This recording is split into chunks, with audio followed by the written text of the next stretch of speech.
आज का हमारा टॉपिक है आईटीआई इलेक्ट्रिशियन थ्योरी की सेकंड ईयर की नियमित आधारित क्वेश्चन है। Model number first generator, DC generator के बारे में जितने भी क्वेश्चन आते हैं वो बताएंगे आपको।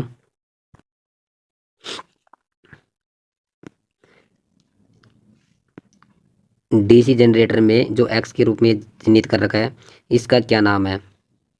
इसका नाम है कम्यूटेटर रेजर। दूसरा क्वेश्चन है हमारे पास, डीसी जनरेटर का नाम क्या है? चार ऑप्शन है, इसमें से हमारे पास है इसका आंसर डिप्रेशियल लॉन्ग सट कंपाउंड, ये आंसर है इसका। डीसी जनरेटर में प्रेरित ईएमएफ की दिशा को ज्ञात करने के लिए किस नियम का प्रयोग किया जाता है? फ्लाइंग के दाहिने हाथ का नियम, डी आंसर है। डीसी जनरेटर में उत्पन्न ईएमएफ की गणना करने के लिए किस सूत्र का प्रयोग किया जाता है? आंसर है इसका सी। उत्पन्न ईएमएफ को इस फॉर्मूले से सोल्व किया जाता है। ईएमएफ की गणना करने का सूत्र क्या है एक डीसी मोटर के लिए? तो आंसर सी है, E B equal V minus L A R A voltage. DC generator में एक्स के रूप में चिन्हित भाग का नाम बताओ।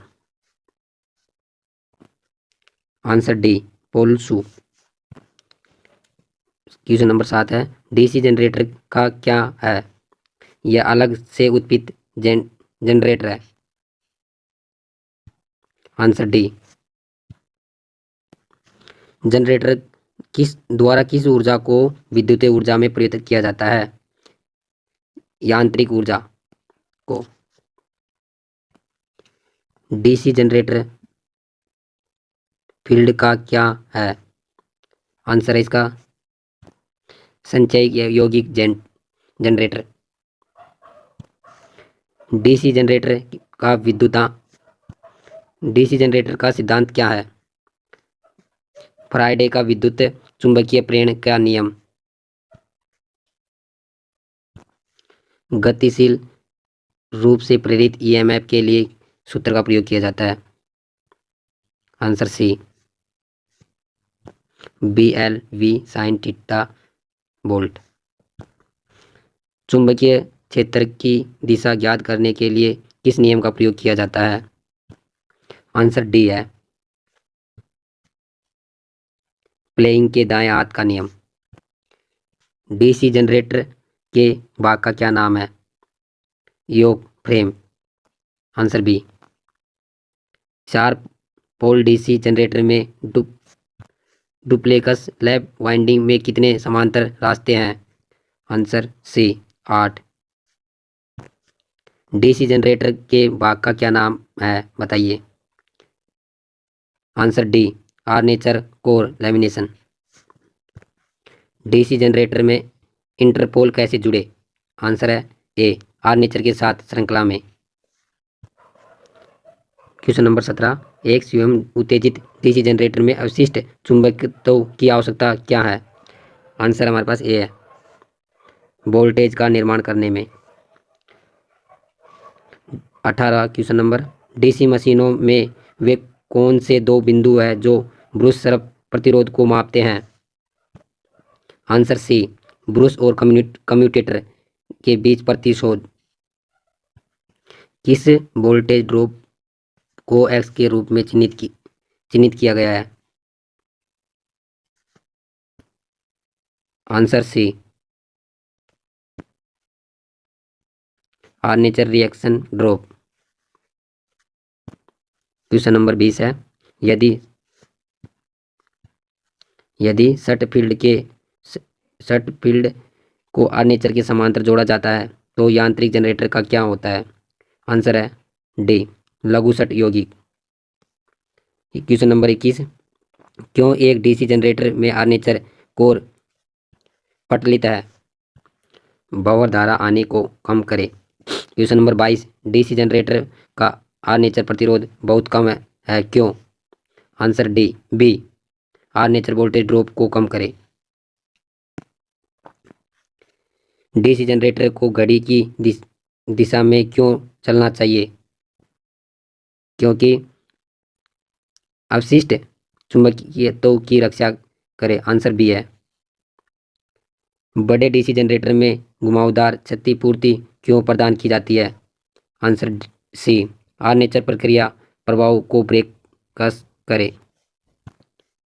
डीसी जनरेटर के वोल्टेज का निर्माण करने में विफल होने का क्या कारण है? आंसर सी है। फील्ड प्रतिरोध या आंतरिक प्रतिरोध के ऊपर।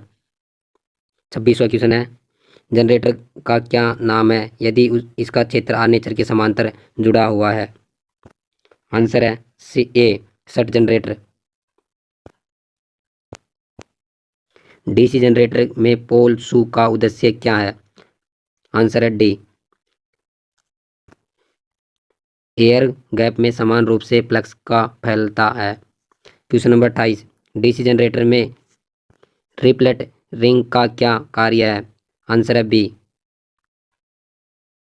धारा को एक दिशा में एकत्र करता है। क्वेश्चन नंबर 29, जनरेटर में ब्रूस बनाने के लिए किस सामग्री का प्रयोग किया जाता है? आंसर है बी, कार्बन और ग्रेफाइट। क्वेश्चन नंबर 30, क्यों डीसी जनरेटर अपने अवशिष्ट चुंबकत्व खो देते हैं? आंसर है डी। क्वेश्चन नंबर 31, एक जनरेटर में योक और ध्रुव के माध्यम से चुंबकत्व सर्किट कैसे पूरा करें?